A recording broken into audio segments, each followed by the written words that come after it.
Today on Locked On Red Wings, we're predicting Detroit's 24-25 special teams.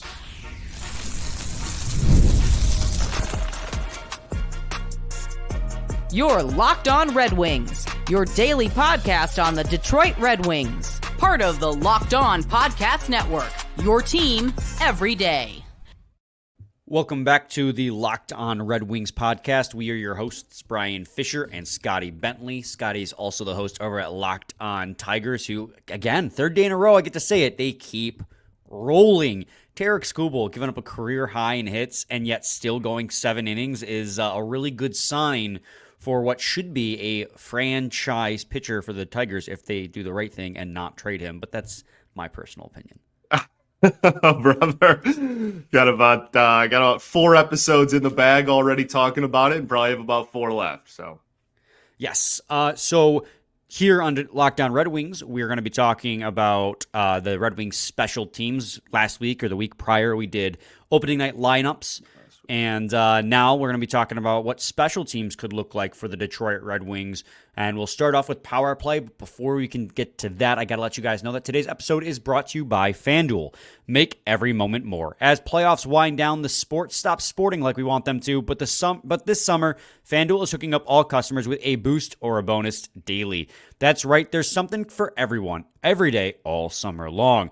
Visit FanDuel.com today to get started. Also want to thank you guys for making Locked On Red Wings your first listen every day. We are free and available wherever you get your podcasts and on YouTube. Part of the Locked On Podcast Network, your team every day.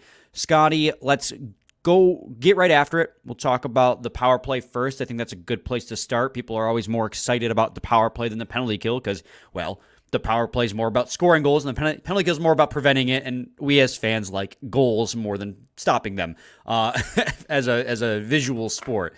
Scotty, when we're talking about the first power play unit, let me get my Excel spreadsheet up for you guys. Look how high tech this is. You guys are about to be blown away by the graphics here. Right. Look at that. Well, Puck GM is fantastic, and they're working on constantly making improvements, and this is something that they would like to add, but it's not there yet. So this time next year, we'll be doing it on Puck GM, but for now, we'll do it on the Google Sheets. Scotty, Power Play 1, who do you see as that first unit? Yeah, well, it's interesting. We did these individually and then came together and started talking about them, and we were almost entirely lockstep. I feel like one of these days I just need to freak out and disagree with you heavily just for content's sake. Just be like, no, that's the stupidest thing I've ever heard, just so that we can get into an argument maybe for a change. But no, I think power play is interesting. We said off air before, you had said how it's kind of the opposite problem, or the two special teams units kind of flipped in the sense that last year we had a lot of depth scoring and you were trying to figure out which players were going to be on the two power play units, and the PK was kind of self-explanatory. This year is a little bit, I feel like, the opposite. And again, that's something you brought up before we hit record here, and I agree with you. This is, as far as both power play units go, I think it's relatively straightforward. There's a little bit of conversation there that we'll talk about a little bit later on, but we were lockstep in how we viewed both power play units. For Power Play 1, the forwards, we had Raymond, Larkin, Kane, Cat, and then Mo Seider. Seider is a big talking point for this one. Obviously, played Power Play 2 last season, but they lose Ghost this year. And they do pick up Gustafsson, who we'll talk about when we talk about the second unit here. But I do think that this is something you and I at least both want to see Seider quarterback that first power play. He obviously can. He's good enough. He's talented enough. And I think that would be a really cool thing. And then Raymond, as the net front is, I guess I didn't specify which forward was playing which. Raymond as the net front is something that's big too, because that was something when Larkin went out, he played a little bit of bumper. He played, a little bit more net front. He did kind of everything on the power play and was phenomenal. And then obviously Larkin will be your bumper as he was when he was healthy last season. So I think that's a really, really exciting first power play unit with a lot of firepower and has the potential to legitimately be one of the better power play units in the entire NHL. I really believe that on July 24th. Yeah, I mean, without a doubt, I think that this is a slam dunk, really exciting power play. The Red Wings power play was 9th in the league last year. Obviously, Gostisbehere was your power play 1 quarterback, and now with his departure, gives Seider the opportunity to play power play 1. And I think he's going to have to earn it. They brought in Gustafsson, obviously, to be a power play quarterback from the back end as well. So I'm sure Simon Edvinsson as well is going to want to throw his hat in the ring. I don't think Edvinsson's going to be getting that this year yet, but that's added competition. So Seider will have to earn it, but I think Seider has every capability of being a power play 1 quarterback. And when we talk about, opportunities for Seider to get back in the 50-point range, this is going to be a huge one for him, because I do think Seider can be a 55 to 60-point guy at absolute peak. And I think that that's really, really good for a guy who's a number 1 defenseman, 2-way defenseman. And this also gives him, a little bit, you're playing the power play. That's, in terms of quality of competition, is going to be pretty favorable towards you, and give you getting higher power play minutes is going to uptick his minutes on the ice as well. This is something that I really want for Moritz Seider, and I think that is crucial for his development as a number 1 defenseman. And I also think he's going to thrive in that role. Larkin as a bumper, as you said, is kind of a no-brainer. He was the bumper last year. He's really good in that role. Your bumper needs to be your most lethal forward on the ice. They need to be enough of a threat to score, to draw defense away from the half walls so that you can free up the shooters along the half walls, but also be very able to make quick one-touch passes if the scoring opportunity isn't there to the D up high or the forwards along the boards. And that is Dylan Larkin. He is very cerebral with the puck inside the bumper category. He's no-brainer. Kane on the half wall, DeBrincat on the half wall, no-brainer. Kane's beautiful along the boards at finding passing lanes, getting that puck to the net. DeBrincat, as you know, can fire the puck like crazy. A second bumper that's just on the boards instead of up the gut. Like, genuinely, that's how he runs power play. Like, pretty much. They get him the puck and he just kind of quarterbacks from the wall. It's really fascinating. And I think the biggest conversation with Raymond, and I guess this kind of perfectly transitions us into power play too, is he better served as the net front or the bumper on power play too? Because that was a conversation we had before we, hit record as well. Right. That really comes down to how effective your second power play unit ends up being. Right. I mean, like if there's a clear drop off between 1 and 2, then they probably would move Raymond. Like, you want all of your high-powered players on one unit in a perfect world, because then you have the most opportunities to score. But, I mean, a line, or a unit, rather, with Larkin, Kane, Mo, and DeBrincat, and then, like, fill in the blank. We'll kind of talk about who the net front could be if it's not Raymond in a second as well. But, like, that should, on paper, still be a high-powered offense. That still should be a unit that is able to put up a lot of points and produce. So I do think that there's a conversation around, do you want Raymond as the net front in 1 or as your bumper in 2? Because, again, when Larkin went out, he was a phenomenal bumper on power play 1 last year. At the end of the season last year, when Kane's, lack of conditioning because of the surgery and everything had caught up to him and his production started to dip, and Larkin at that point had already come back, but, DeBrincat was struggling with scoring for the large chunks of the season. Raymond, at the end of the season, put the team on his back and carried it, and he showed in a lot of instances that he can be a guy who drives lines. And that's why I'm curious to see, like, I'm a proponent of, I like my net front guys on power plays to be more skilled. Traditionally, teams like to put big guys in front. So like a Michael Rasmussen traditionally would be what a lot of teams would do, because they want somebody out front who's big, who can screen the goalie. And to Michael Rasmussen's credit, he's one of those kind of guys, and as a little spoiler alert, kind of an honorable mention, somebody who might get power play time here or there as a net front, because he does have a pretty good ability to redirect pucks on net. He has a good ability to deflect pucks. But I subscribe more to the theory of putting skill guys out front, because when that puck when there's a rebound, you want a skill guy there to try and either maneuver it into the net or knock it free for somebody crashing.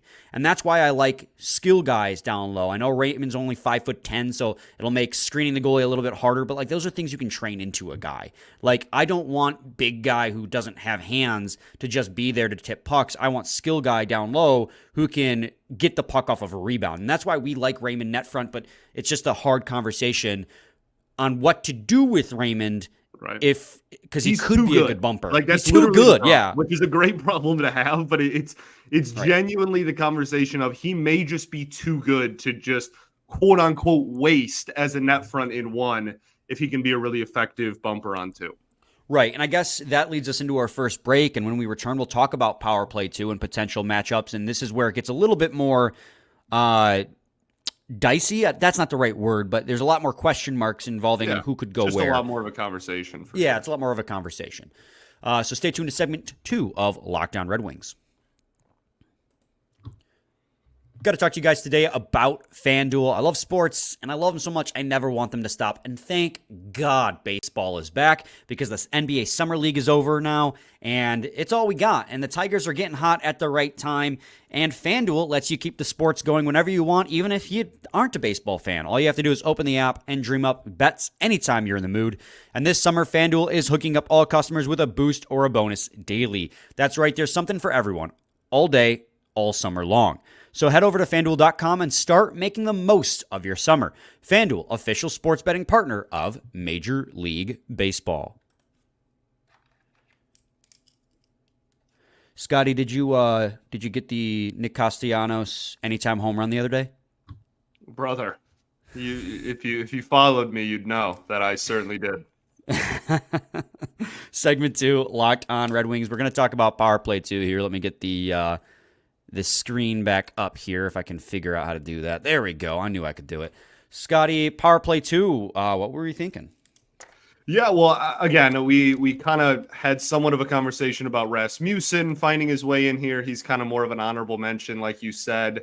We obviously just had a long conversation about Raymond, but I think as it stands right now, our Power Play 2 is going to be Berggren, Comfort, Tarasenko, Veleno, and then Gustafsson. Gustafsson, I think, was kind of the biggest slam dunk here, and then I guess Comfort as well if Raymond's going to be in Unit 1. But I do think that there is, like Tarasenko, you bring in that's a no brainer as well. I think there is maybe a little bit of a conversation about if Berggren and Veleno are the two easiest choices for 2. We both had them, so clearly we're kind of lockstep and think that it makes the most sense. But I do think that there might be somewhat of a conversation about, if somebody else is playing well and whatnot. But when it comes to your depth scoring, that is your depth scoring. That is where you are going to presumably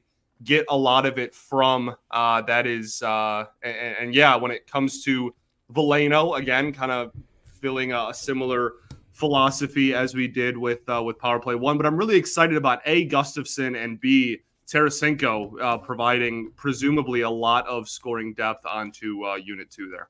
Right, and the quickest and easiest to touch on, like Gustafsson, right, you said was a slam dunk. That's what you signed him to do. You signed him to be a Shane Gostisbehere replacement. He's like a light, Shane Gostisbehere light, who's a little bit more defensively responsible. So he's a slam dunk to be on your Power Play. I would hope Power Play 2, because again, I want Seider to get that promotion of Power Play 1. I think he can earn it. And this is where you look at this, right? You have Veleno as your net front. I think he or Rasmussen will be your net front in that Power Play 2. It depends more on where you want to go. Again, Rasmussen, big body, has the ability to deflect. Veleno a little bit smaller, but he's faster and has more skill. Like, what's the option you want to go here for your net front guy? And that's going to be the determining factor. We subscribe, again, to a little bit higher skill as the net front, so we leaned towards Veleno as your net front. Tarasenko and Berggren were kind of slam dunks on the half wall, right?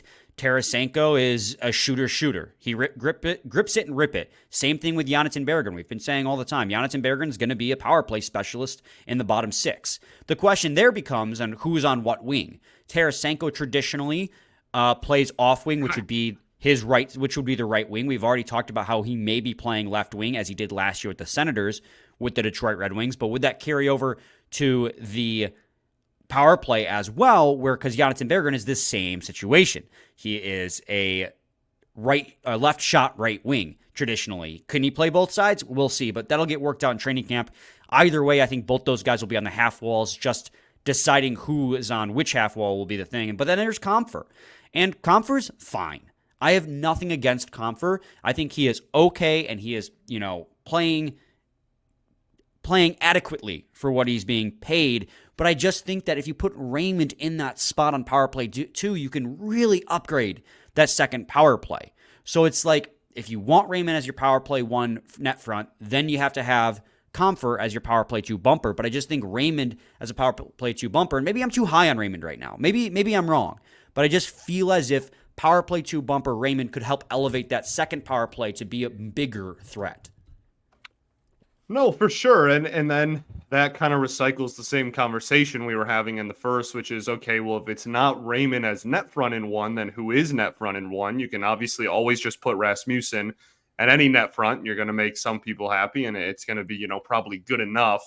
But if not Rasmussen, then who, right? I mean, I guess you could just switch them, and you could have JT Compher be the net front on 1. That seems a little bit out of place, maybe, especially when, again, you have presumably multiple better options there. But I really don't hate the idea of putting Raymond at unit 2 bumper. And I really do think that there's going to be a pretty, intense, I guess is the word I'll use, conversation surrounding that when we head into camp and preseason and whatnot, because it's undeniable how good he looked there. He looked so unbelievable there. And so I don't know. I think that conversation's going to get kind of hotter and hotter.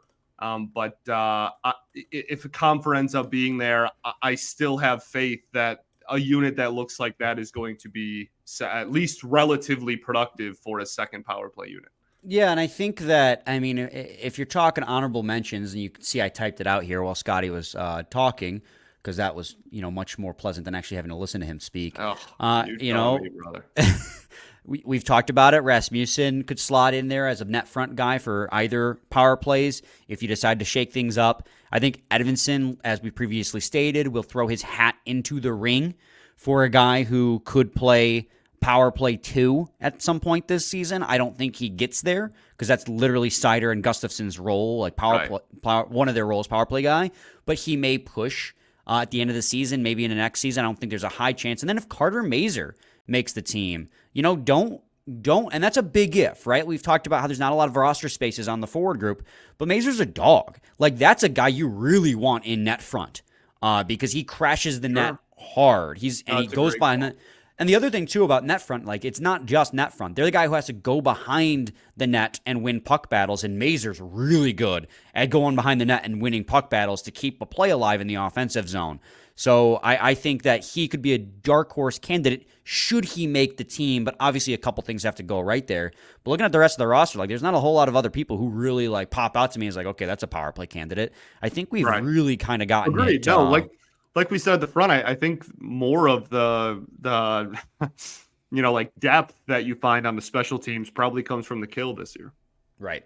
Let's head to an early break, and then we'll head into the penalty kills in segment 3 of Locked On Red Wings, so stay tuned.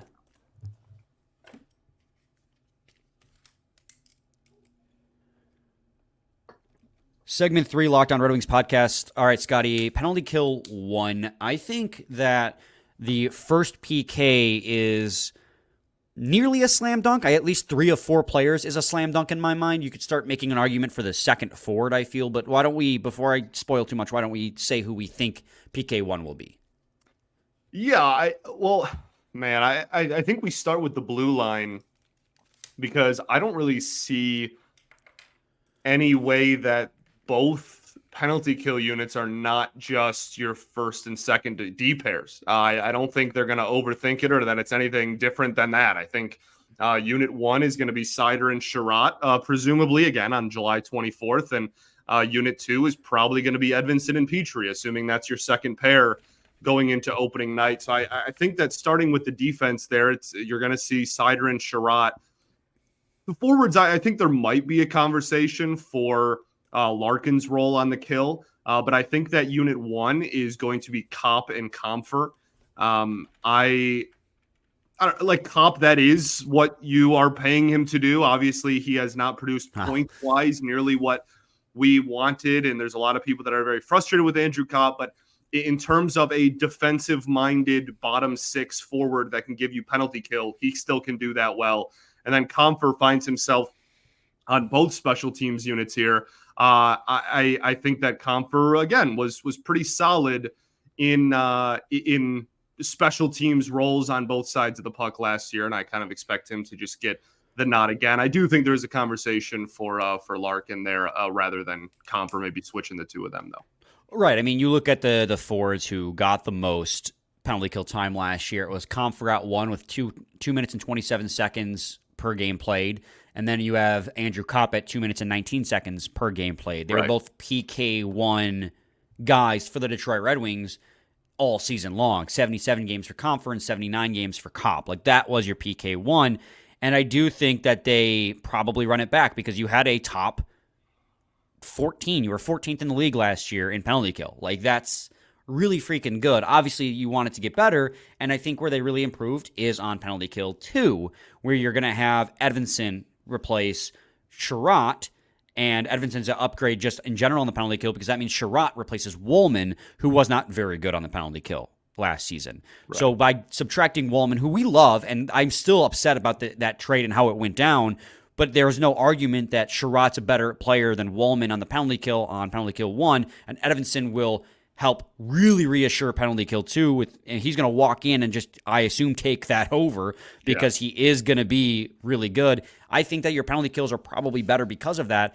And I think Kopp and Compher, I agree with you. Like, that, they're probably just going to run it back. I think penalty kill 2 is where it gets really interesting. And to go back to what you said in segment 1, Scotty, we're looking at a situation that's reversed from last season, where there was so much depth scoring on this roster last season that it made picking your power play units really hard. You have, 4 guys that you could slot in on PK2 from the forward group. And it's going to be really interesting to see what works out. They have a lot of options to improve the PK. And I think that at the end of last season, and in fact, it's not I think, but this is something that happened. Dylan Larkin walked into Lalonde's office and said, I want to be leaned on more. I want to play penalty kill. I will show you that I can. And he did play penalty kill at the end of the season and a large quantity and played really well. And as captain, I think that he's earned another look at penalty kill too. I really do think he has. I agree. And that is kind of the flip side of the coin of, there is a lot of improved forwards that can, defensive-minded forwards that you're, presumably putting in the conversation for penalty kill here. But in the same breath, I think you have 3 locks. I think when it comes to Kopp, Compher, and Larkin, we can argue about the combination of those 3, but I think those 3 are all going to be on your kill. And so that leads to just the last forward, the second unit kill forward. And we both had Tyler Motte because, again, this is kind of what you brought him in to do. And I think there's conversations surrounding, obviously Rasmussen's always going to be thrown out there, but Christian Fischer as well was a guy that when he came from Arizona was a penalty kill specialist type of player and obviously helped the Wings a lot in their defensive forwardness last season. But I mean, Tyler Motte is that is literally what you brought him in to do, was play really good lockdown defense as a forward. And I think that believe it or not, that screams penalty kill to me. I know that might shock some people, right? But I think having a guy that is not going to produce a lot of offense, he's not going to produce a lot of offense, but that you brought in to play defense is kind of a slam dunk here for the second forward in PK2. Yeah, I completely agree with you, and that may come as a shock to some people. That's not the right color. Anyways, if you look at his time on the ice per game played at penalty kill, it would be 3rd on the Detroit Red Wings last year at the Tampa Bay Lightning. He averaged, I believe, let me pull it up here, he was 6th among all Tampa Bay Lightning with 2 minutes and 11 seconds played per game on the penalty kill, which was 3rd among forwards, I believe, 4th among forwards with the Tampa Bay Lightning, and that's would have been third on the Detroit Red Wings. Obviously, that's not one for one, right? Because they're different teams and different opportunities. But I think Tyler Mott is, like you said, I mean, that's one of the reasons you signed him. The team wanted to get better defensively, and that's going to be his role.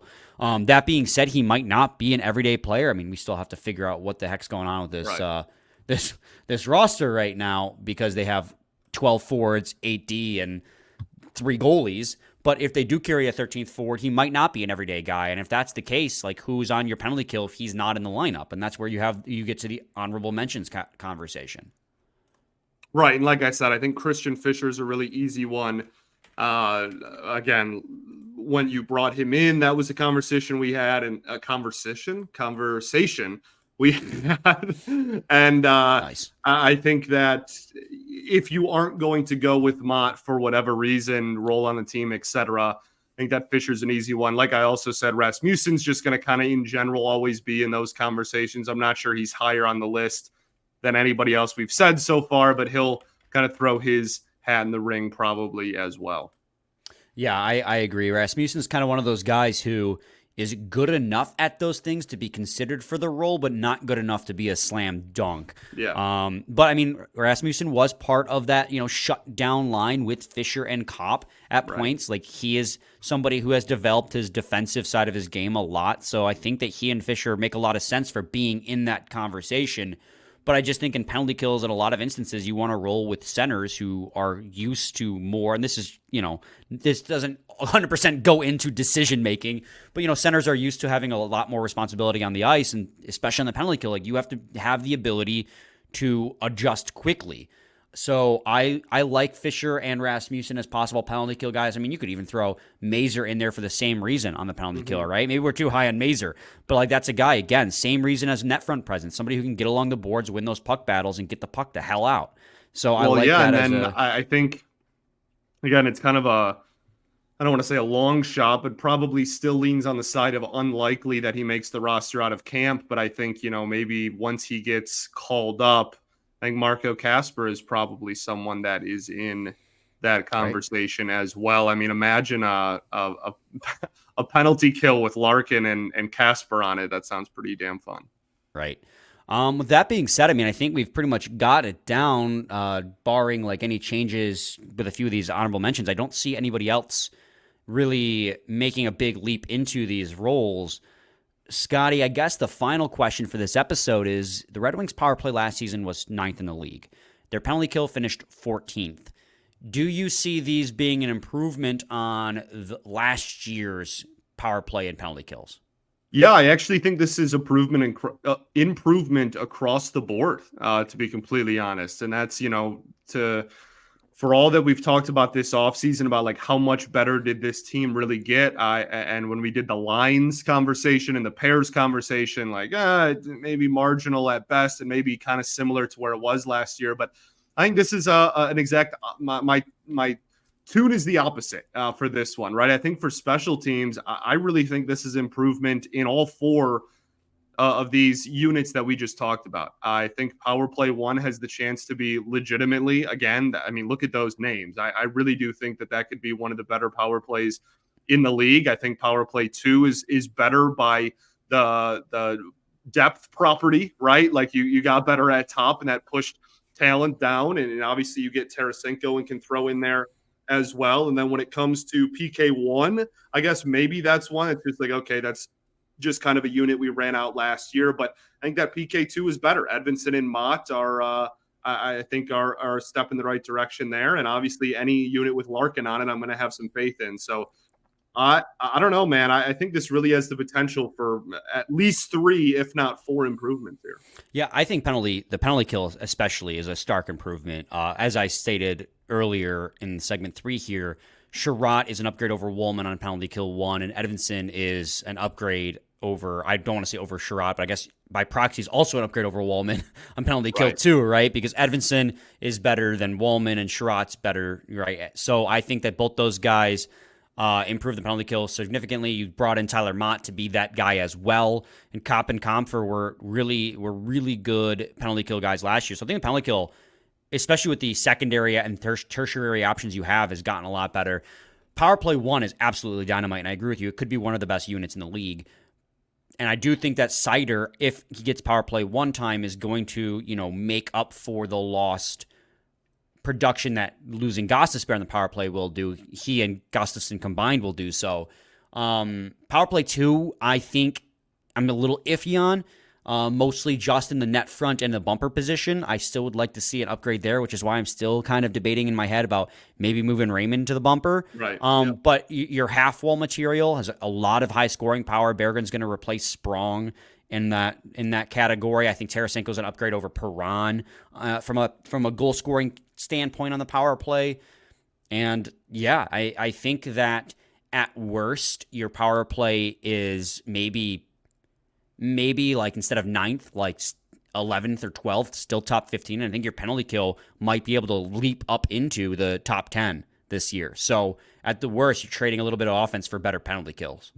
Which is kind of the mindset of the offseason, was trading some depth scoring for some defense. Correct. Scotty, brother, do you have any final thoughts? I don't think so, man. We ball. We do ball. We will be back with a new episode tomorrow. We're planning a crossover with Locked On New York Rangers, considering the fact that the Red Wings have pretty much the entire post-deadline 2023 roster on this team. So we'll talk about what to expect from some of the... I mean, look at these guys, right? Like, you got Gustafsson, Tarasenko, Kane were all post-deadline on the 23 team. Was it Kopp the year or two before? So there's a lot of deadline acquisitions for the New York Rangers are on the Red Wings right now. So we'll talk to him and about other aspects of both teams' seasons coming up on tomorrow's episode of Locked On Red Wings. So stay tuned. Same time, same place. It's your team every day. Every day.